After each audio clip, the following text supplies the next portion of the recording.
దేవునికి అలాగే మా చిన్నాను కూడా దేవుని నామం పేరట వందనాలు తెలియజేసుకున్నాను. మీరు ప్రతిరోజు గ్రూప్లో జాయిన్ అయ్యి గూగుల్ మీట్లో జాయిన్ అయ్యి దేవుని వాక్యాన్ని ఇతర దేవుని సేవకుల ద్వారా వింటున్నారు. ఈరోజు కూడా దేవుని వాక్యాన్ని నేర్చుకుందాం. కొద్దిగా చిన్న వాక్యం, దేవుని మాటలు కాబట్టి మీరు మనసు పెట్టి వినాల్సిందిగా మనవి చేస్తున్నాను. ఖచ్చితంగా అర్థమవుతాయని నేను నమ్ముతున్నాను.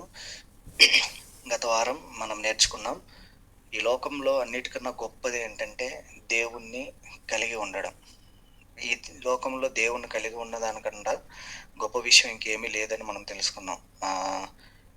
ఒక మాట కూడా మనం గుర్తు చేసుకున్నాం, having God equals to having everything. దేవుడు ఉంటే అన్నీ ఉన్నట్టే. ఈ వారం ఈరోజు దేవుని ఆలోచనలు, లేకపోతే ఉద్దేశాలు, లేకపోతే తలంపులు, ప్రణాళికలు, వీటి కోసం అంటే ఒకటే పదం, వాటిని అర్థాలు వచ్చే పదాలు దేవుని ఆలోచనలు, లేకపోతే తలంపులు, ఉద్దేశాలు, లేకపోతే ప్లాన్స్, ప్రణాళికలు. సో వీటి కోసం మనం తెలుసుకుందాం. చాలా స్ట్రైట్గా ఉంటుంది దేవుని వాక్యం. ఇంకా చెప్పాలి అంటే దేవుని ఆలోచనలు ఎంత గొప్పగా ఉంటాయి అంటే, దేవుడు తలంపులు, లేకపోతే దేవుడు ఒక వ్యక్తి పైన తనకున్న ఉద్దేశాలు ఎంత గొప్పగా ఉంటాయి అనేది బైబిల్లో మనకు తెలిసిన ఒక భక్తుడి జీవితాన్ని మనం ధ్యానించుకుంటూ మనం ఈ వాక్యంలో ముందుకెళ్ళబోతున్నాం. ప్రియులారా, మన జీవితంలో మనకి చాలా ఉద్దేశాలు, తలంపులు, లేకపోతే ఆలోచనలు, లేకపోతే ప్రణాళికలు, ప్లాన్స్ ఉంటాయి, ఫ్యూచర్ ప్లాన్స్. అవును కదండి. మన పట్ల కానీ, లేకపోతే మన కుటుంబం పట్ల కానీ, మన పిల్లల పట్ల కానీ. ఎందుకంటే కుటుంబంకి ఇది చెయ్యాలి, కుటుంబంకి ఇది లోటుగా ఉంది, కుటుంబంలో లేకపోతే ఇంట్లో ఇది లేదు, దానికోసం మనం కష్టపడతాం. అలాగే మన పిల్లల కోసం కూడా మనకి చాలా ఆలోచనలు అనేవి ఉంటూ ఉంటాయి. ఎందుకంటే నా కొడుకు ఇంజనీర్ అవ్వాలి, లేకపోతే నా కొడుకు డాక్టర్ అవ్వాలి, లేకపోతే మా పిల్లలు మంచి భవిష్యత్తు కలిగి ఉండాలి, లేదు అంటే మా పిల్లలు బాగా సెటిల్ అవ్వాలి. సో ఇలాంటి ఆలోచనలు లేకపోతే ఉద్దేశాలు మనం కలిగి ఉంటాం. తప్పు కాదండి, చాలా మంచిది. ఎందుకంటే కుటుంబం కోసం ఆలోచించాలి, మన పిల్లల కోసం ఆలోచించాలి, మన ఇల్లు కోసం ఆలోచించాలి. సో మంచిదే, ఇవన్నీ ఆలోచనలు కలిగి ఉండడం మంచివే. దీనికోసం, దీన్ని సాధించడానికి, లేకపోతే మన పిల్లల పట్ల మనకున్న ఉద్దేశాలు నెరవేర్చడానికి మనం ఎంతో కష్టపడతాం. లేకపోతే మన కుటుంబం పట్ల మనకున్న ఉద్దేశాలు నెరవేర్చడానికి ఎంతో కష్టపడతాం. వాళ్ళ కోసం ఎంత దుఃఖాన్నైనా భరిస్తాం. వాళ్ళకి మంచి జీవితాన్ని ఇవ్వడానికి, కుటుంబం బాగా సాగడానికి ఎంత కష్టమైనా భరిస్తాం. కుటుంబాన్ని విడిచిపెట్టి ఎక్కడికో వెళ్ళి పనులైనా చేస్తాం. సో ఎంతైనా భరిస్తాం. ఇంకా ఒక మాటలో చెప్పాలంటే దానికోసం ఎంతగానో శ్రమిస్తాం. అవునా కాదండి? మీరు జాగ్రత్తగా ఆలోచన చేస్తే మనం ఎప్పుడు మన జీవితాల్లో జరుగుతున్నది ఇది. ఈరోజు ఒకరు బయటికెళ్ళి పని కోసం, ఒకరు ఇంటి నుంచి బయటికెళ్ళి పని చేస్తున్నారంటే కారణం ఏంటండి? వాళ్ళ కుటుంబం కోసమే. ఎందుకంటే వాళ్ళకి ఒక ఆలోచన ఉంటుంది, వాళ్ళకి ఒక ఉద్దేశం ఉంటుంది. సో అలాగే మనిషిగా మనకి ఎన్నో ఆలోచనలు, ఎన్నో ఉద్దేశాలు ఉంటాయి కదండి. అలాగే దేవునికి కూడా మన పట్ల కొన్ని ఉద్దేశాలు, కొన్ని ఆలోచనలు ఉంటాయి. ఆయన యాక్చువల్గా మనల్ని అందుకోసమే ఏర్పాటు చేసుకున్నాడు. వాక్యంలోకి వెళ్ళే ముందు ఒక చిన్న వాక్యాన్ని మనం చదువుకుందాం. యోహాను సువార్త 15వ అధ్యాయము 16వ వచనం. యోహాను సువార్త 15వ అధ్యాయము 16వ వచనం. ఇక్కడ ఏమని రాసి ఉంటుందంటే, మీరు నన్ను ఏర్పరచుకునలేదు, మీరు నా పేరట తండ్రిని ఏమడుగుదరో అది ఆయన మీకు అనుగ్రహించినట్లు మీరు వెళ్ళి ఫలించుటకును మీ ఫలము నిలిచి ఉండుటకును నేను మిమ్ముని నియమించి తిని. సో మనము దేవుణ్ణి ఏర్పరచుకునలేదు, దేవుడే మనల్ని ఏర్పాటు చేసుకున్నాడు. మరలా చెప్తున్నాను, మనము దేవుణ్ణి ఏర్పాటు చేసుకోలేదు. అంటే ఈరోజు దేవుణ్ణి నమ్ముకున్నామంటే అది మన ఆలోచన కాదు, దేవుడే మనల్ని ఏర్పాటు చేసుకున్నాడు. దేవుడే ఆయన దగ్గరికి మనల్ని రప్పించుకున్నాడు. ఎందుకంటే ఇది దేవుని ఏర్పాటు. అందుకే అంటున్నాడు, ఆయన మనల్ని నిర్మించాడు, ఆయన మనల్ని నియమించాడు. సో దేవుడే మనల్ని ఏర్పాటు చేసుకున్నాడు. పిల్లరా, మనము ఏర్పాటు చేసుకున్న మన కుటుంబంలో మనకి ఉద్దేశాలు కలిగి ఉన్నప్పుడు, లేకపోతే మన కుటుంబం పట్ల మనకి ఆలోచనలు, ప్రణాళికలు కలిగి ఉన్నప్పుడు, దేవుడు ఏర్పాటు చేసుకున్న మన పైన కూడా దేవునికి కొన్ని ఆలోచనలు, లేకపోతే కొన్ని ఉద్దేశాలు, లేకపోతే కొన్ని తలంపులు, లేపోతే కొన్ని కొన్ని ప్లాన్స్ ఉన్నాయి మన పట్ల. సో, దేవునికి కూడా కొన్నున్నాయి. అవి కూడా మనం ఆలోచన చేయాలి. రైట్. మన కుటుంబం కోసం మనం ఆలోచన చేస్తాం. మన కుటుంబం కోసం అనేకమైన ఉద్దేశాలు ఉద్దేశిస్తాం. లేకపోతే మన కుటుంబం కోసం మనం బాగా ప్లాన్ చేసుకుంటాం. ఇక్కడి వరకు బానే ఉంది. అలాగే దేవుడు మనల్ని ఏర్పాటు చేసుకున్నాడు. మనం ఆయన్ని ఏర్పాటు చేసుకోలేదు. ఈరోజు మనం దేవుడిని నమ్ముకున్నామంటే దట్స్ నాట్ అవర్ విల్. మనం అనుకుంటే అయింది కాదు. దేవుడు అనుకున్నాడు. దేవుడు ఏర్పాటు చేసుకున్నాడు. సో, దేవుడు ఏర్పాటు చేసుకుంటే మనం ఆయన దగ్గరకొచ్చాం. ఆయన ఎందుకు ఏర్పాటు చేసుకున్నాడు? మనం బైబిల్‌లో చూసుకుంటే ప్రతి ఒక్క భక్తుడిని కూడా దేవుడు ఏర్పాటు చేసుకున్నాడు. సో, ఆయన ఎందుకు ఏర్పాటు చేసుకుంటాడు? తన ఉద్దేశాలు లేకపోతే తన ఆలోచనలు నెరవేర్చడానికి దేవుడు ఏర్పాటు చేసుకున్నాడు. అలాగే మనల్ని కూడా దేవుడు అందుకోసమే తన పని నిమిత్తమే ఏర్పాటు చేసుకున్నాడు. చూద్దాం అసలు ఎందుకు ఏర్పాటు చేసుకున్నాడో. మొదటిగా మొదటి పేతురు మొదటి పేతురు రాసిన పత్రిక 2వ అధ్యాయము 9వ వచనం. ఇక్కడ చాలా మంచి మాట ఉంటది. మొదటి పేతురు రాసిన పత్రిక 2వ అధ్యాయం 9వ వచనం. అయితే మీరు చీకటిలో నుండి ఆశ్చర్యకరమైన తన వెలుగులోనికి మిమ్మును పిలిచిన వాని గుణాతిశయములను ప్రచురము చేయు నిమిత్తము ఏర్పరచబడిన వంశమును, రాజులైన యాజక సమూహమును, పరిశుద్ధ జనమును, దేవుని సొత్తైన ప్రజలునై ఉన్నారు. ఆయన ఎందుకు ఏర్పాటు చేసుకున్నాడంటే, చీకటిలో నుండి ఆశ్చర్యకరమైన తన వెలుగులోకి మిమ్ముల్ని పిలిచిన వాని గుణాతిశయములను ప్రచురించుటకు మనల్ని ఎవరితో పోలుస్తున్నాడు? ఏర్పరచబడిన వంశముగాను, రాజులైన యాజక సమూహముగాను, అలాగే పరిశుద్ధ జనముగాను, దేవుని సొత్తైన ప్రజలుగాను మనము ఉన్నాము అని చెప్తున్నాడు. దేవునికి కూడా మన పట్ల ఒక ఆలోచన ఉంది. ఏంటంటే ఆయన గూర్చి సాక్ష్యం ఇచ్చుటకు ఈ లోకానికి. ఏంటి ఆ సాక్ష్యం అంటే, యేసుక్రీస్తు ప్రభువారు ఈ లోకానికి వచ్చారు. మనందరి కోసం ప్రాణం పెట్టారు. మనందరి కోసం రక్తం కార్చారు. మనందరి కోసం తిరిగి లేచారు. మనల్ని ఆదరణకర్తగా ఈ భూలోకంలో మనల్ని ఆదరించడానికి ఆదరణకర్త నుంచి ఆయన పరలోక రాజ్యం వెళ్ళారు. మరలా ఆయన రాబోతున్నాడు. ఆయన రెండో రాకడ ఉంది. దానికోసం మనం అందరం సిద్ధపడాలి అని మన పైన దేవుని యొక్క ఆలోచన ఏంటంటే, ఆయన కోసం మనం బతకాలి. తన గూర్చి సాక్ష్యం ఇచ్చుటకు, ప్రచురించుటకు మనల్ని ఏర్పాటు చేసుకున్నాడు. ఏర్పరచబడిన వంశంగా మనల్ని ఉంచాడు. ప్రియులారా, ఈ మాటలన్నీ చెప్తున్నాను. అలాగే మనము ఇంకా ముందుకెళ్దాం. ఇంకా ఒక దేవుని భక్తుని కోసం కూడా మనము ఆయన జీవితంలో దేవుని యొక్క ఆలోచనలు ఏంటని కొన్ని విషయాలు కూడా మనం కొత్తగా తెలుసుకోబోతున్నాం. ప్రియులారా, ఇదంతా గమనించినప్పుడు దేవునికి కూడా మన పట్ల ఒక ఆలోచన ఉంది. ఈ లోకంలో మీకు మంచి ఉదాహరణ, మన జ్ఞానం గారు వాళ్ళ అబ్బాయి డాక్టర్ సీట్ వచ్చింది. ఎంత మంచి విషయం. తల్లిదండ్రులుగా అది చాలా గర్వించదగ్గ విషయం. ఎందుకంటే ఇంజినీర్లు చెప్పాలంటే పుట్టగొడుగుల్లో ఉన్నారు. ఈ మధ్యన డాక్టర్లు కూడా ఉన్నారు. బట్ ఎక్కువగా ఇంజినీర్లు ఈ మధ్యన పుట్టగొడుగు బీటెక్ చేసి కంప్లీట్ చేసిన వాళ్ళు. కానీ మన సైడ్ ఏంటంటే ఒక డాక్టర్ సీట్ వస్తే అది చాలా ప్రీసియస్. ఎందుకంటే చాలా కష్టపడి చదవాలి ఇలా. సో, జ్ఞానం గారు వాళ్ళ అబ్బాయికి డాక్టర్ సీట్ వచ్చింది. వాళ్ళు నాకు బాగా గుర్తు, కోవిడ్ టైంలో నా జ్ఞానం గారు చెప్పారు. చర్చ్ అయ్యి వస్తున్నప్పుడు పండుది 10th క్లాస్ అయిపోయింది. మేము బైపీసీ జాయిన్ చేయాలనుకుంటున్నాం. వాడు ఎంపీసీ చేయాలనుకుంటున్నాం. అంటే వాళ్ళకు ఒక ఆలోచన అప్పుడే ఉంది. తను చదువుతున్నప్పుడే ఒక ఆలోచన ఉంది. వాళ్ళ ఆలోచన ప్రకారం తను డాక్టర్ సీట్ కొట్టాడు. డాక్టర్ సీట్ కొట్టినప్పుడు తల్లిదండ్రులుగా వాళ్ళు ఎంత ఆనందిస్తారు? అవునా కాదండి? తల్లిదండ్రులుగా వాళ్ళు ఎంత ఆనందిస్తారు? తమ కడుపున పుట్టిన పిల్లలు తమ ఉద్దేశాలు నెరవేరుస్తున్నప్పుడు, లేకపోతే తన ఆలోచనల ప్రకారం నడుచుకుంటున్నప్పుడు తల్లిదండ్రులుగా వారికి ఎంతో ఆనందంగా ఉంటది, సంతోషంగా ఉంటది. అవునా కాదండి? నన్నే ఎగ్జాంపుల్ తీసుకోండి. మా అమ్మకి నేను మంచి పొజిషన్‌లో ఉండాలి. నేనేం చేసినా పర్లేదు గానీ, నేను మంచి పొజిషన్‌లో ఉండాలి. సో, ఈరోజు నా స్థితిని చూసి నా తల్లిదండ్రులు నన్ను సంతోషిస్తున్నారు. నా తండ్రి ఒక్కొక్కసారి అంటాడు, "నువ్వు దేవుని సేవ చేయాలా?" దేవుని చిత్తం. కాకపోతే దేవుని తల్లిదండ్రులుగా వాళ్ళ ఆలోచన ప్రకారం మనం నడిచినప్పుడు తల్లిదండ్రులు ఎంత సంతోషిస్తారో, మన పిల్లలు మన ఆలోచన ప్రకారం నడిచినప్పుడు మనం ఎంత సంతోషిస్తాం చెప్పండి. అలాగే దేవునికి కూడా మన పట్ల ఆలోచనలున్నాయి. ఆ ఆలోచన ప్రకారం మనం నడిచినప్పుడు దేవుడు ఇంకెంత సంతోషిస్తాడు. ఆయన ఆలోచన ప్రకారం నడవడానికే మనల్ని ఏర్పాటు చేసుకున్నాడు. ఈరోజు దేవుని దగ్గరికి వస్తున్నామంటే మనం అనుకుని మన విల్ కాదు, అది దేవుని ఏర్పాటు. ఈరోజు దేవుని నమ్ముకున్నామంటే ముందుగా ఆయన మనల్ని ఏర్పాటు చేసుకున్నాడు. ఎందుకోసం ఏర్పాటు చేసుకున్నాడు? ఏర్పరచబడిన వంశంగా ఎందుకు చేసుకున్నాడంటే తన కోసం బ్రతకడానికి, లేకపోతే తన మంచితనము, లేకపోతే తన గురించి సాక్ష్యం ఇవ్వడానికి, ప్రచురించడానికి ఆయన మనల్ని ఏర్పాటు చేసుకున్నాడు. ఏర్పరచబడిన వంశంగా, ఆయన ప్రజలుగా, ఆయన సొత్తుగా మనల్ని ఏర్పాటు ఏర్పాటు చేసుకున్నాడు. మరి ఆయన ఉద్దేశాల్ని లేకపోతే ఆయన ఆలోచనలు నెరవేరిస్తే దేవుడు ఇంకెంత సంతోషిస్తాడో ఒకసారి ఆలోచన చేయాలి. అవునా కదండీ! ఈ లోకంలో మనం కడుపునుకుంటున్న పిల్లలే మన ఆలోచన ప్రకారం నడుస్తున్నప్పుడు మనం ఎంత ఆనందిస్తామో, అలాగే దేవుని పిల్లలుగా ఉన్న మనము ఆయన ఆలోచన ప్రకారం నడిస్తే ఆయన ఇంకెంత ఆనందిస్తాడు. ఎందుకంటే దేవుడి ఆలోచనలు చాలా గొప్పవండి. ఈ వాక్యాన్ని నేను ధ్యానిస్తున్నప్పుడు అనేకమైన వాక్యాలు నా కంటపడ్డాయి. దేవుని ఆలోచనలు చాలా గొప్పవి. యెషయా గ్రంథం 55వ అధ్యాయం 8, 9 వచనాల్లో చాలా మంచి మాట ఉంటది. యెషయా గ్రంథం 55వ అధ్యాయం 8, 9 వచనాల్లో మంచి మాట ఉంటది.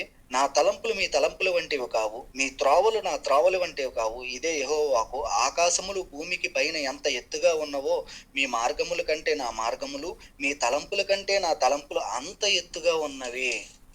ఎంత చక్కని మాట చూడండి. దేవుని యొక్క ఆలోచనలు లేకపోతే దేవుని యొక్క ఉద్దేశాలు మనం చాలా చిన్నగా ఆలోచిస్తాం. కానీ దేవుడు ఏమంటున్నాడు? ఆకాశం భూమి కంటే ఆకాశము ఎంత ఎత్తుగా ఉందో దేవుని యొక్క ఆలోచనలు అంతకంటే ఎత్తుగా, దేవుని యొక్క మార్గంలో అంతకంటే గొప్పగా ఉన్నవి. ఈ మాట విన్నప్పుడు కొంతమంది ఒక భక్తుని జీవితాన్ని మనము ధ్యానం చేసుకోబోతున్నాం ఈరోజు వాక్యంలో. ఆ భక్తుని జీవితం ధ్యానం చేసుకుంటూ మనం వాక్యంలో ముందుకెళ్దాం.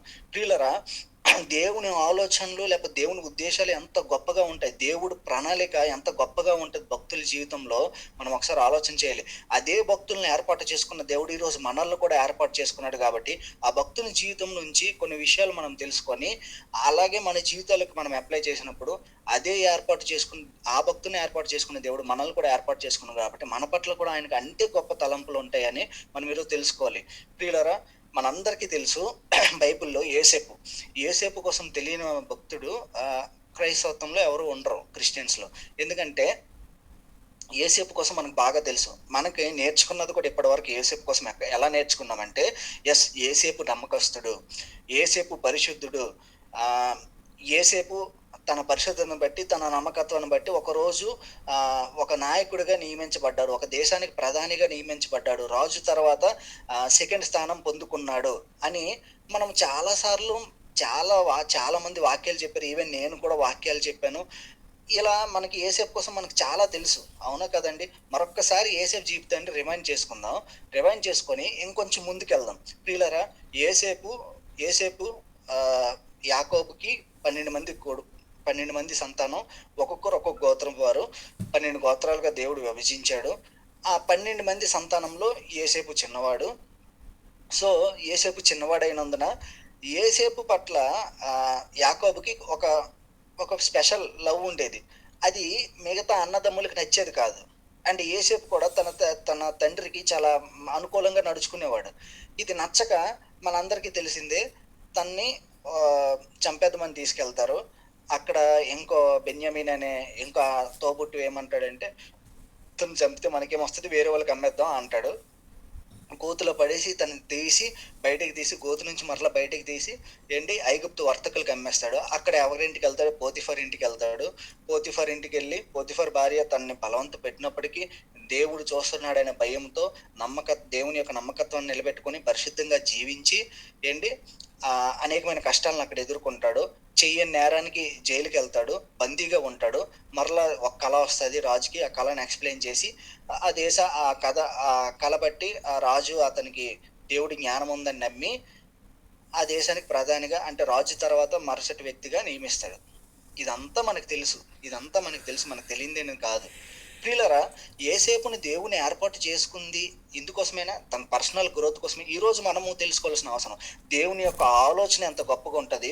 నిజంగా మనం ఇంతకు చదువుకున్నాం కదా, మీ తలంపులు వంటివి నా తలంపులు కాదు. అసలు యోసేపుని దేవుడు ఏర్పాటు చేసుకున్నాడంటే మనం ఇంకో కోణంలో, ఇప్పటి వరకు యోసేపు జీవితాన్ని ఒక కోణంలో మనం చూసాం, ఒక యాంగిల్లో మనం చూసాం. ఇప్పుడు ఇంకో యాంగిల్లో మనం చూడబోతున్నాం. మీకు తెలిస్తే ఇదివరకు ఏమైనా ఎవరైనా చెప్తే వినుండొచ్చు. లేకపోతే ఇదే మొదటిసారి అయితే ఇది మీరు ఖచ్చితంగా ఆలోచించాల్సిన విషయం. జాగ్రత్తగా మనసు పెట్టి వినండి.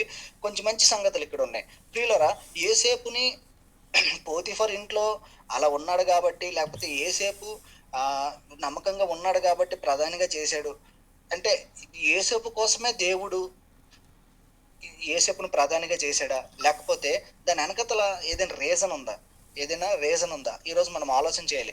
ప్రియులారా, మనందరం ఏమనుకుంటామంటే యేసేపు నమ్మకంగా ఉన్నాడు, యేసేపు పరిశుద్ధంగా ఉన్నాడు, యేసేపు దేవుని భయంతో కలిగి జీవించాడు కాబట్టి ప్రధానిగా చేశాడు. ఇక్కడి వరకే మనం తెలుసుకున్నాం.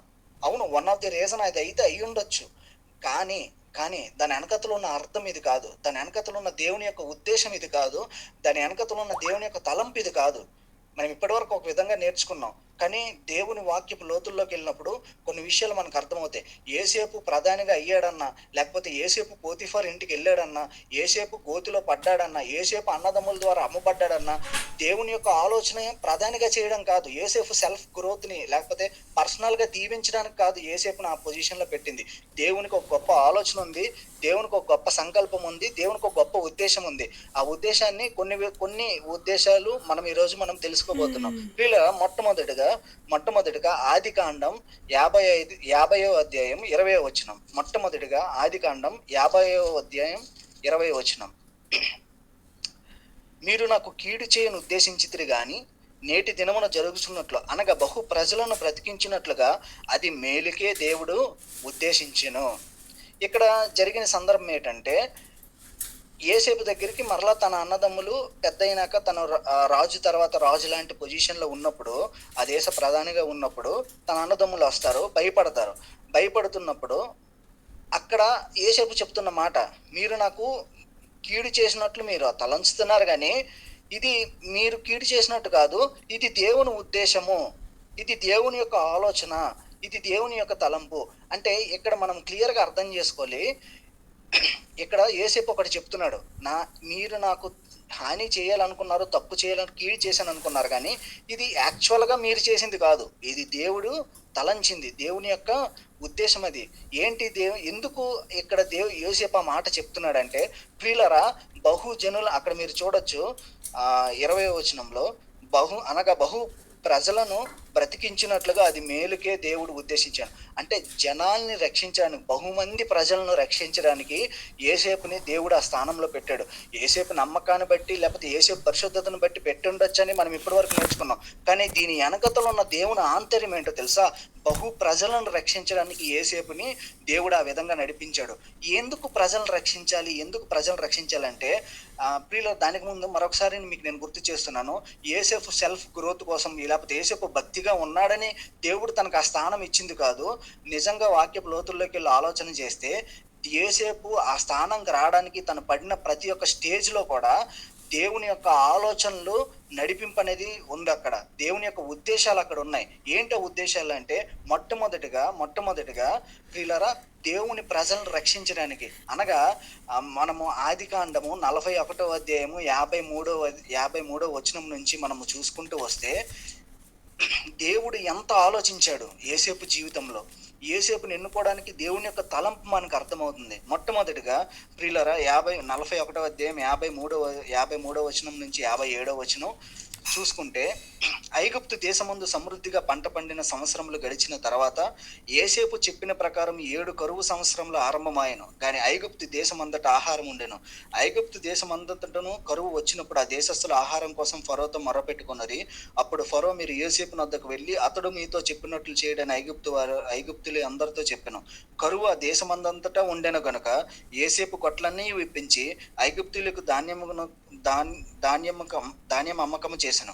ఐగుప్తునందు ఆ కరువు భారముగా ఉండెను, మరియు ఆ కరువు ప్రతి దేశమందు భారమైనందున సమస్త దేశములు యేసేపును ధాన్యము కొనుటకు ఐగుప్తునకు వచ్చిరి. ఇప్పుడు 42వ అధ్యాయము 1-2 వచనాలు మనం చూద్దాం. ధాన్యము ఐగుప్తులో ఉన్నదని యాకోబు తెలుసుకున్నప్పుడు, మీరేలా ఒకరి ముఖము ఒకరు చూచుచున్నారని తన కుమారులు తనేను. మరి అతడు చూడు, ఐగుప్తులో ధాన్యం ఉన్నదని వింటిని, మనము చావక బ్రతుకున్నట్లు మీరు అక్కడికి వెళ్ళి మన కొరకు అక్కడ నుండి ధాన్యం కొనుక్కుని రండి అని చెప్పాను.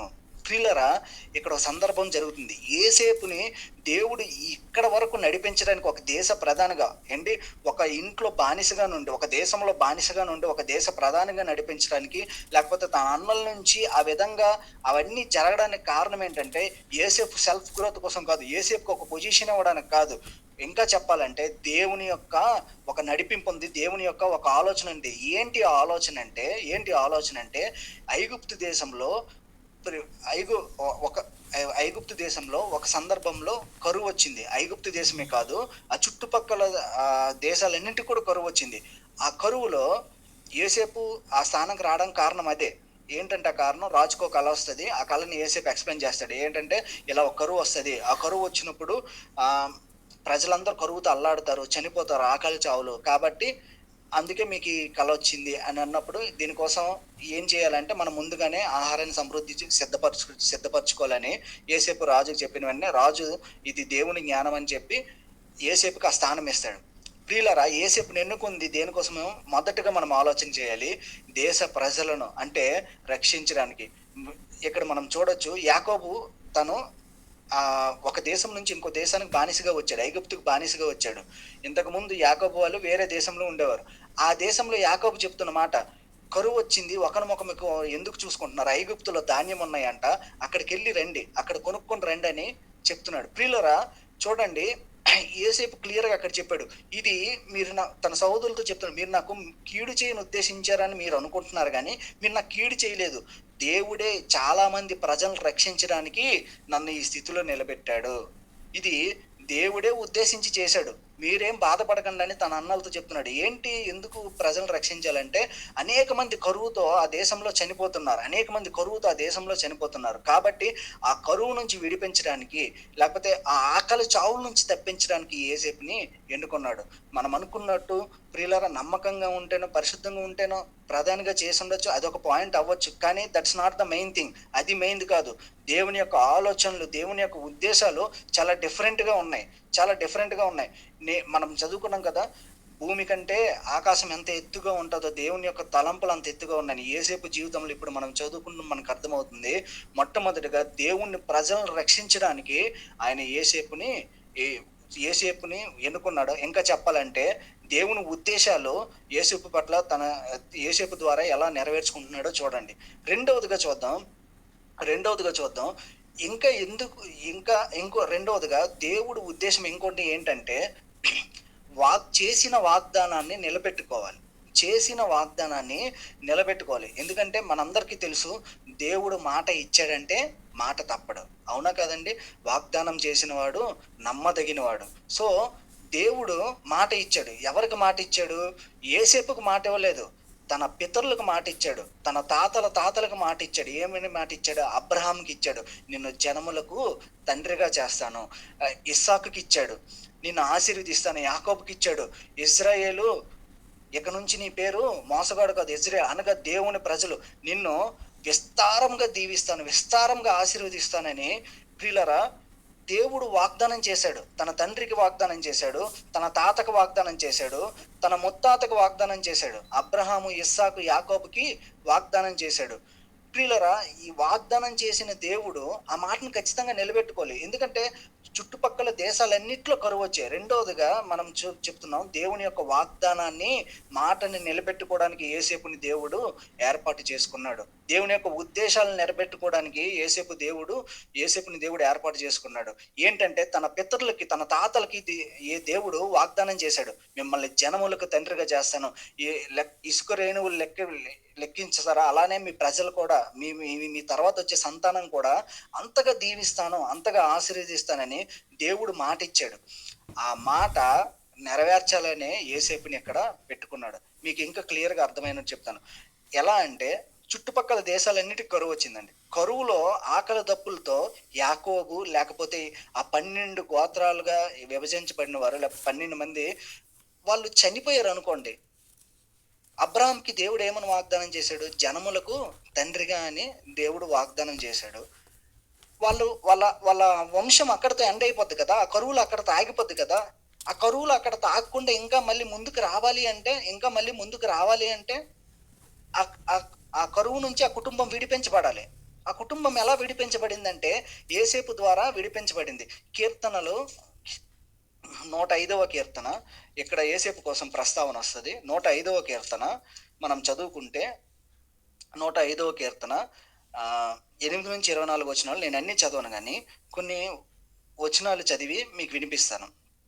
అబ్రహాముతో తాను చేసిన నిబంధనను, ఇస్సాకుతో తాను చేసిన ప్రమాణమును నిత్యము ఆయన జ్ఞాపకం చేసుకున్నాను. అలా చెప్తూ అలా కిందకొస్తే, 15 15వ వచనం నుంచి 16వ వచనం నుంచి, దేశం మీదకి ఆయన కరువు రప్పించెను, జీవనాధారమైన ధాన్యమంతయు కొట్టివేసెను. వారికంటే ముందుగా ఆయన యొక్కని పంపెను, యోసేపు దాసుడుగా అమ్మబడెను. వారికంటే ముందుగా ఆయనొకని పంపెను. దాని మీద ఏమని ఉంటదంటే, దేశం మీద కరువు రప్పించెను, జీవనాధారమైన ధాన్యమంతయు కొట్టివేసెను.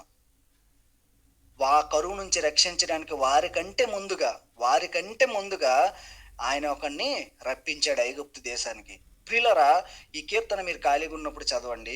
యోసేపు నడిపింపు ఎలా ఉంటుందో మీకు ఇక్కడ క్లియర్గా అర్థమవుతుంది. ఎస్, అబ్రహాంతో దేవుడు వాగ్దానం చేశాడు, యాకోబుతో దేవుడు వాగ్దానం చేశాడు, ఇస్సాకుతో దేవుడు వాగ్దానం చేశాడు.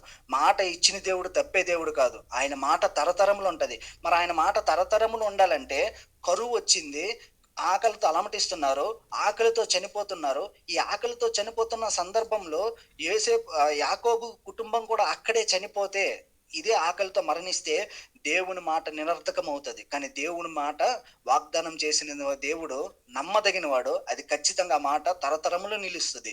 అందుకోసమనే ఇక్కడ కీర్తనలో చాలా చక్కగా రాశాడు. ఆ కరువు వచ్చింది, ఆ దేశంలో ఉన్న ధాన్యమంతా దేవుడు, జీవనాధారమైన ధాన్యమంతా దేవుడు కొట్టివేశాడు.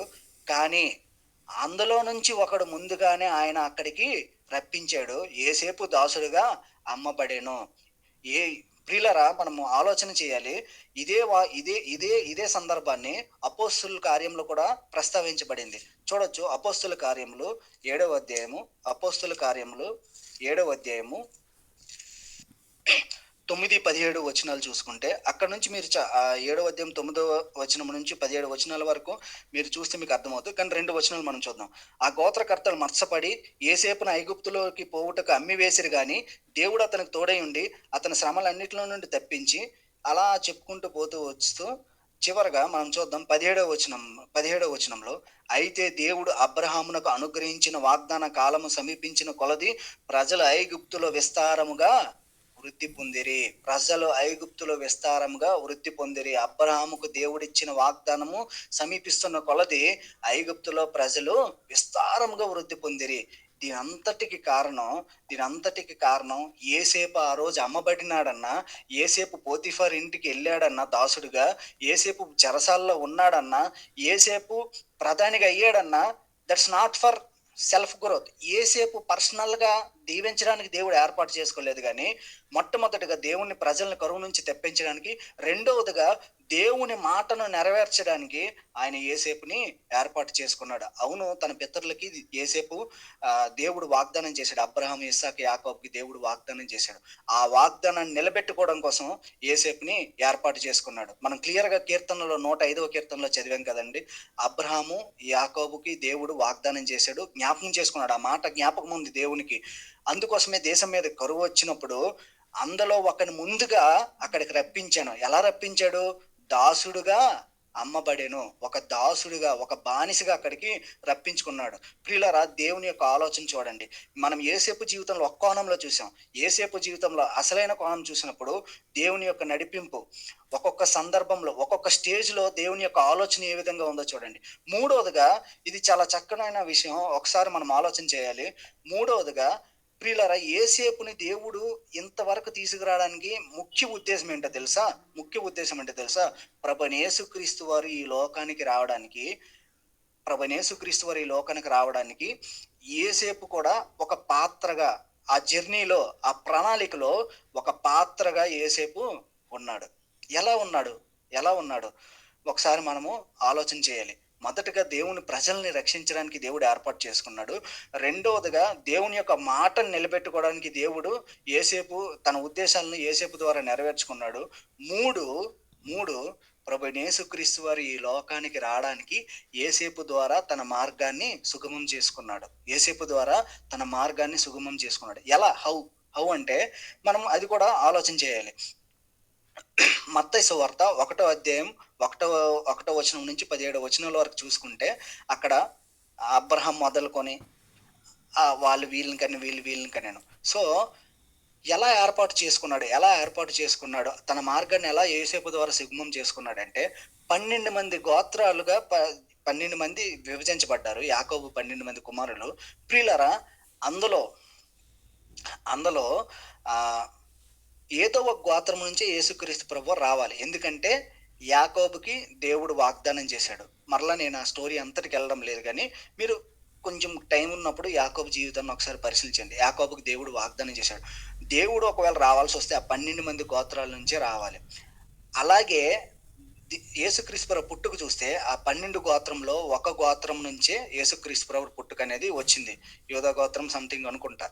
ఈ దావీదు వంశస్థుడిగా యేసుక్రీస్తు ప్రభువు వచ్చాడు. కానీ మత్తయి సువార్త 1 అధ్యాయం 1 వచనం చూసుకుంటే అబ్రహాం నుంచి దావీదు వంశం నుంచి స్టార్ట్ అవుద్ది. సో ఇదంతా ఇంటర్‌లింక్. ఇదంతా ఇంటర్‌లింక్. అబ్రహాం నుంచి ఇస్సాకు, ఇస్సాకు నుంచి యాకోబు అలా ఒకరి తర్వాత ఒకరి తర్వాత ఒకరి తర్వాత ఒకరు. అలా వస్తూ యేసుక్రీస్తు ప్రభువారు ఈ భూలోకానికి వచ్చాడు. నిజంగా, నిజంగా యేసుక్రీస్తు ప్రభువారు నిజంగా యోసేపు ఒకవేళ ఐగుప్తుకు రాకపోయుంటే, యోసేపు ఆ దేశానికి ప్రధాని అవ్వకపోయుంటే, కరువులో వీళ్ళందరూ చచ్చిపోతే దేవుడు ఇంకో మార్గం వెతుక్కోవాల్సొచ్చేది. దేవుడు ఇంకో ఆల్టర్‌నేటివ్ వెతుక్కోవాల్సొచ్చేది. దేవునికి అసాధ్యమైనదంటే ఏమీ లేదు. దేవుడు సమస్తము చేయుటకు సాధ్యమే. ఒకవేళ యోసేపు కాకపోతే ఇంకో మార్గం దేవుడు వెతుక్కోవాల్సొచ్చేది. కానీ ఇక్కడ అంతవరకు పోలేదు. ఎందుకంటే యోసేపు నిలబడ్డాడు. దేవుని ఉద్దేశాలు యోసేపు ద్వారా నెరవేర్చబడుతున్నాయి. ప్రియులారా, మొట్టమొదటిగా మనం ఆలోచన చేయాలి. ప్రజలను కరువు నుంచి తప్పించడానికి. రెండవది యోసేపుని ఆ విధంగా నడిపించడానికి కారణం దేవుని యొక్క ఉద్దేశ్యం ఏంటంటే, తన పితరులకి దేవుడు వాగ్దానం చేశాడు. ఆ వాగ్దానం నిలబెట్టుకోవాలి. మూడోది ప్రభువైన యేసుక్రీస్తు వారు ఒక దినాన్ని ఈ లోకానికి రావాలి. అది ముందుగానే నియమించబడింది. సో, ఈ లోకానికి రావాలంటే ఈ 12 గోత్రాల్లో ఒక గోత్రం నుంచి రావాలి. ఈ 12 అంటే ఈ కరువులో ఈ 12 గోత్రాలు కూడా రక్షించబడాలి, కాపాడబడాలి. ఆ కాపాడబడ్డానికి రీజన్ యోసేపు. దేవుడి యొక్క తలంపులు చూడండి. యెస్. దేవుని ఆలోచనలు మన ఆలోచనల వంటివి కావు. దేవుని ఉద్దేశాలు మన ఉద్దేశాల వంటివి కాదు. ఆయన ఆలోచనలు ఎంతో గొప్పవి, ఎంతో ఉన్నతమైనవి. యేసేపు జీవితాన్ని లోతుగా పరిశీలన చేస్తున్న మనకు అర్థమవుద్ది. అవును, మనం ఇప్పటి వరకు ఒక విధంగా నేర్చుకున్నాం. యేసేపు నమ్మకస్తుడిగా ఉన్నాడు. యేసేపు పరిశుద్ధుడిగా ఉన్నాడు. యేసేపు ఒక దేశానికి ప్రధాని అయ్యాడు. కానీ దాని వెనకతల ఉన్న ఆంతర్యం ఏంటో తెలుసా? దేవుని యొక్క నడిపింపు. దేవుని యొక్క నడిపింపు, తన ప్రజల కోసం దేవుని యొక్క నడిపింపు, తన కోసం దేవుని యొక్క నడిపింపు యేసేపు జీవితంలో ఏ విధంగా ఉందో చూడండి. దేవుని యొక్క ఆలోచనలు ఏ విధంగా ఉన్నాయో చూడండి ప్రియులారా. దేవుని యొక్క ఉద్దేశాలు ఏ విధంగా ఉన్నాయి. ఈ మాటలను వింటున్నప్పుడు ఎంత గొప్పగా ఉన్నాయి కదా దేవుని ఆలోచనలు. 105వ కీర్తన, అదే 105వ కీర్తన 17, 19 వచనాలు, సారీ 139వ కీర్తన 139వ కీర్తన 17, 18 వచనాలు చూసుకుంటే అక్కడ మంచి మాట ఉంటది. 139వ కీర్తన. నా వాక్యాన్ని నేను ముగిస్తాను. చివరికొచ్చాము. 17, 18 వచనాలు. దేవా, నీ తలంపులు నాకెంతో ప్రియమైనవి. వాటి మొత్తం ఎంత గొప్పది. వాటిని లెక్కించదని అనుకుంటున్నా అవి ఇసుక కంటేను లెక్కకు ఎక్కువై ఉన్నవి. దేవుని యొక్క ఆలోచనలు భక్తుడు చూడండి ఎంత నీట్‌గా చెప్తుంది. నీ తలంపులు ఎంత గొప్పవి, అవి లెక్కించగలనా, ఊహించగలనా, అవి నా ఊహకు మించినవి, అవి నా లెక్కకు మించినవి. యేసేపు జీవితాన్ని చూసినప్పుడు కూడా మనకు అదే అనిపిస్తది. దేవుని యొక్క ఉద్దేశాలు, దేవుని యొక్క ఆలోచనలు మన ఊహకు మించినవి, మన లెక్కకు మించినవి. ప్రియులారా, ఇక్కడ వరకు మనం యేసేపు కోసం తెలుసుకున్నాం. లాస్ట్ 5 నిమిషాలు, ఒక 10 నిమిషాల్లో నేను ముగిస్తాను ఈ వాక్యాన్ని. ప్రియులారా, దేవుని యొక్క ఆలోచనలు, దేవుని యొక్క ఉద్దేశాలను మనం తెలుసుకున్నాం. కానీ ఇక్కడ యేసేపుని గురించి కొన్ని డీప్ స్టడీ చేయాలి. ఒక 2 విషయాలు చెప్పి నేను ఈ వాక్యాన్ని ముగిస్తాను. యెస్. యోసేపుని దేవుడు ఏర్పాటు చేసుకున్నాడు. తన సెల్ఫ్ గ్రోత్ కోసం కాదు. దేవునికి ఒక ఉద్దేశం, దేవునికి ఒక ఆలోచన ఉంది. ఈ పాయింట్ మనం తెలుసుకున్నాం. ఇప్పుడు యేసేపు ఏ యేసేపు యేసేపు పట్ల దేవుని ఉద్దేశాలు మనం తెలుసుకున్నాం. కానీ దేవుని ఉద్దేశాలు నెరవేర్చుటలో యేసేపు పాత్రను కూడా మనము తెలుసుకోవాలి. అంతే కదండీ! దేవుని యొక్క ఆలోచనలు యేసేపు ద్వారా నెరవేర్చుకున్నాడు. ఎందుకు యేసేపు ద్వారా నెరవేర్చుకున్నాడు? ఇంకో వ్యక్తి ఎళ్ళొచ్చు కదా! అక్కడ 12 మంది అన్నదమ్ములు ఇంక వేరే వేరే వ్యక్తుల దగ్గరికి ఎళ్ళొచ్చు కదా! యేసేపు ద్వారా నెరవేర్చుకున్నాడంటే, యేసేపు కూడా దేవుని యొక్క ఉద్దేశాలు నెరవేర్చడానికి తన తన వంతు కృషి ఏంటో మనం కూడా ఆలోచన చేయాలి. మనం మొదట చదువుకున్నాం కదండీ! మొదటిగా ఆదికాండం 50 అధ్యాయం 20 వచనంలో ఏమని ఉంటది? తన అన్నలతో చెప్తాడు. మీరు నాకు హాని చేయని ఉద్దేశించారని మీరు ఏమాత్రం చింతించకండి. మీరు ఏమాత్రం బాధపడకండి. ఇది దేవుడు తన ప్రజలను రక్షించడానికి ఉద్దేశించిన ఉద్దేశం. అంటే ఇక్కడ మనము డీప్‌గా ఆలోచన చేస్తే, లోతుగా ఆలోచన చేస్తే యేసేపుకు తెలుసు ఇది దేవుని యొక్క ఉద్దేశము. యేసేపుకు తెలుసు ఇది దేవుని యొక్క ఆలోచన. యేసేపుకు తెలుసు ఇది దేవుని యొక్క నడిపింపు. ప్రియులారా, నువ్వు ఎంత ఖచ్చితంగా చెప్పగలుగుతున్నావంటే, దానికి కూడా మనకి ఇంకో వాక్యం ఉంది. నువ్వు ఎంత ఖచ్చితంగా చెప్పగలుగుతున్నావంటే, అదే ఆదికాండము 45వ అధ్యాయము 4-8 వచనాలు మీరు చూసుకుంటే, అదే ఆదికాండము 40 అధ్యాయము, 45వ అధ్యాయము 4-8 వచనాలు మనం చూసుకుంటూ వెళ్తే, అక్కడ చాలా సార్లు ఇదే మాట చెప్తాడు. చాలా సార్లు ఇదే మాట చెప్తాడు. నేను 8వ అధ్యాయంలో ఉన్నది చదువుతాను. సమయం లేదు కాబట్టి. కాబట్టి దేవుడే గాని మీరు నన్నెక్కడికి పంపలేదు. ఆయన నన్ను ఫరోకు తండ్రిగాను, అతని ఇంటికి వారందరికి ప్రభువుగాను, ఐగుప్తు దేశం అంతటి మీద ఏలికగాను నియమించెను. దేవుడే గాని మీరెక్కడికి నన్ను పంపలేదు. మరలా ఈ విషయాన్ని అక్కడ గుర్తు చేస్తున్నాడు. అంటే యోసేపుకి తెలుసు ఇది దేవుని యొక్క నడిపింపు, ఇది దేవుని యొక్క ఉద్దేశం. నేను నా నా అన్నదమ్ములు తన అన్నదమ్ములతో చెప్తున్నాడు. మీరు నన్ను గోతిలో పడేసినా, మీరు నన్ను బానిసగా అమ్మేసినా, నేను పోతీఫర్ ఇంటికి బానిసగా వెళ్ళినా, లేకపోతే నేను ఐగుప్తుకి ఒక ఒక అధికారిగా నేను నియమించబడినా, ఇదంతా మీరనుకుంటే నేను ఇక్కడికి రాలేదు గానీ, ఇది దేవుని యొక్క నడిపింపు. ఇది దేవుని యొక్క నడిపింపు. నన్నెక్కడకు పంపలేదు. దేవుడే, దేవుడే, దేవుడే ఇక్కడికి పంపాడు. దేవుడే ఇక్కడికి పంపాడు. దేవుని యొక్క నడిపింపు. యోసేపుకి ముందే తెలుసు. ఏంటంటే, ఇది దేవుని ఉద్దేశం. ఇది దేవుని నడిపింపు. మీరు నేను చెప్పిన వచనాలన్నీ చూడండి. ఖచ్చితంగా ఆ మాటలన్నీ అక్కడుంటాయి. అందుకే ఇంత ఖచ్చితంగా చెప్పగలను. యోసేపుకు ముందే తెలుసు ఇది దేవుని యొక్క నడిపింపు. తన అన్నలు బాధ పెట్టినప్పుడు బాధపడుండొచ్చు గానీ, యోసేపుకు తెలుసు ఇది దేవుని యొక్క నడిపింపు. పోతీఫర్ ఇంట్లో తను చేయని నేరానికి శిక్ష అనుభవించొచ్చు గానీ, బాధపడుండొచ్చు గానీ, యోసేపుకు తెలుసు ఇది దేవుని యొక్క ఉద్దేశం. ప్రియులారా, తను రాజుగా అయ్యుండొచ్చు గానీ, అంటే రాజు తర్వాత రాజు స్థానాన్ని ఆక్రమించొచ్చు గానీ, యోసేపుకు తెలుసు ఇది దేవుడు నియమించాడు. ఇది దేవుని యొక్క ఉద్దేశం. ఈరోజు మనకు కూడా తెలుసు మన పట్ల కూడా దేవునికి ఒక ఉద్దేశం, ఒక ఆలోచన కలిగి ఉందని. కానీ యోసేపు ప్రతి స్టేజ్‌లో దేవుని ఉద్దేశాన్ని నెరవేర్చడానికి తన కష్టాన్ని అనుభవించాడు. తను నష్టాన్ని అనుభవించాడు. తర్వాత ఒక మంచి స్థానాన్ని పొందుకున్నాడు. బట్ ఆ ప్రయాస అంతా చూడండి. ఆ ముందు పడిన స్ట్రగుల్స్ అన్నీ చూడండి. దేవుని యొక్క ఉద్దేశాన్ని నెరవేర్చడానికి. యోసేపుకు తెలుసు దేవుని యొక్క ఉద్దేశం అని. తెలిసి ఆ ఉద్దేశాన్ని నెరవేర్చడానికి ఎంతవరకు వెళ్ళాడు. ఒకసారి ఆలోచించాలి. దేవుని ఉద్దేశాలు మనకు కూడా తెలుసండి. మన పట్ల దేవునికి కొన్ని ఉద్దేశాలు తెలుసు. కానీ మనము ఎట్లా నడుస్తున్నానో ఒకసారి ఆలోచించాలి.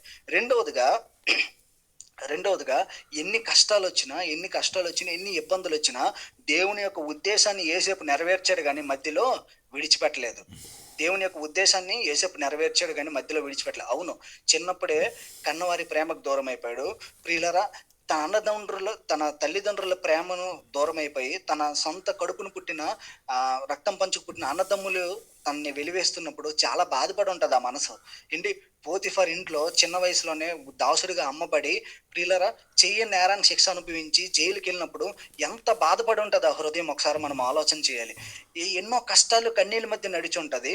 ఇంకా చెప్పాలంటే ఎంతో మానసిక శోభకు గురై ఉంటాడు. కానీ ఎలాంటి స్ట్రగుల్స్ తను ఫేస్ చేసినప్పటికీ దేవుని యొక్క చిత్తాన్ని, ఉద్దేశాన్ని తను అర్థం చేసుకున్నాడు. ఇది దేవుని నడిపింపని అర్థం చేసుకున్నాడు. దాని నుంచి బయటికి రాలేదు. దేవుని యొక్క ఆలోచన, ఉద్దేశాన్ని నెరవేర్చాడు. ఖచ్చితంగా చెప్పాలి, నెరవేర్చాడు. కాబట్టి యోసేపుని బట్టి దేవుడు ఎంతగానో సంతోషిస్తూ ఉంటాడు నాకు తెలిసి. అవును కదండి.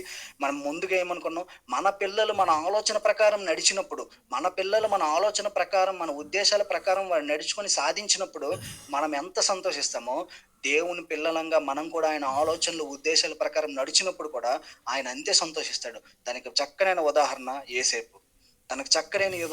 యోసేపు జీవితం. అవునండి, యోసేపుని ఒక విధంగా మనం చూసాం. కానీ రియల్‌గా యోసేపుని దేవుడు ఎందుకు ఏర్పాటు చేసుకున్నాడంటే, మొదటిగా ప్రజలను రక్షించడానికి, రెండవదిగా తన పితరులకు వాగ్దానం చేశాడు. మాట ఇచ్చిన దేవుడు తప్పడు కాబట్టి, ఆయన మాట తరతరములు ఉంటది కాబట్టి, ఆ మాట నిలబెట్టుకోవడానికి దేవుడు నడిపించుకున్నాడు యోసేపుని. చివరగా ఎందుకోసం నడిపించుకున్నాడంటే, ప్రభువైన యేసుక్రీస్తు వారు ఈ లోకంలో రావడానికి ఒక మార్గం అనేది కావాలి. అందులో ఆ ప్రణాళికలో ఒక పాత్ర యోసేపే గాని, ప్రియులారా, ఆ ప్రణాళిక నుంచి తప్పిపోతే దేవుడు ఇంకో ఆల్టర్నేటివ్ చూసుకోవాల్సి వచ్చేదేమో ఈ భూలోకంలో యేసుక్రీస్తు ప్రభు ఈ లోకంలోకి రావడానికి. కానీ అక్కడ కీ పాయింట్ యోసేపు. అక్కడి నుంచే మరలా జనములు, రాజ్యాలు, మోషే నడిపింపు ఇవన్నీ స్టార్ట్ అవుతాయి. చూసారా, యోసేపు ప్రతి స్టేజ్‌లో దేవుని యొక్క ఆలోచనను ఎలా నడిపించుకుంటూ వస్తున్నాడు. ప్రతి స్టేజ్‌లో దేవుని యొక్క ఆలోచనలు, దేవుని యొక్క ఉద్దేశాలు ఎలా నెరవేరుస్తూ వస్తున్నాడు. అవును, మన పట్ల కూడా దేవుని యొక్క ఆలోచనలు ఉన్నాయి. మన పట్ల కూడా దేవునికి ఒక ఉద్దేశాలు ఉన్నాయి. ఈ ఉద్దేశాలు, ఈ ఆలోచనలు ఎట్లా మనం నెరవేరుస్తున్నాం అనేది ఒకసారి ఆలోచన చేయాలి. యేసేపు జీవితాన్ని మనము ఈ ఉదయకాలం మనం ధ్యానించుకున్నాం. దేవుని యొక్క ఆలోచనలు ఎంతో గొప్పవి. మన పట్ల దేవుని యొక్క ఉన్న తలంపులు ఎంతో గొప్పవి. మన పిల్లలు లేకపోతే మన కడుపున పుట్టిన పిల్లలు మన ఆలోచనలు నెరవేరుస్తున్నప్పుడు మనం ఎంతగానో ఆనందిస్తామో, మరి దేవుని కడుపున పుట్టిన మనము దేవుని పిల్లలు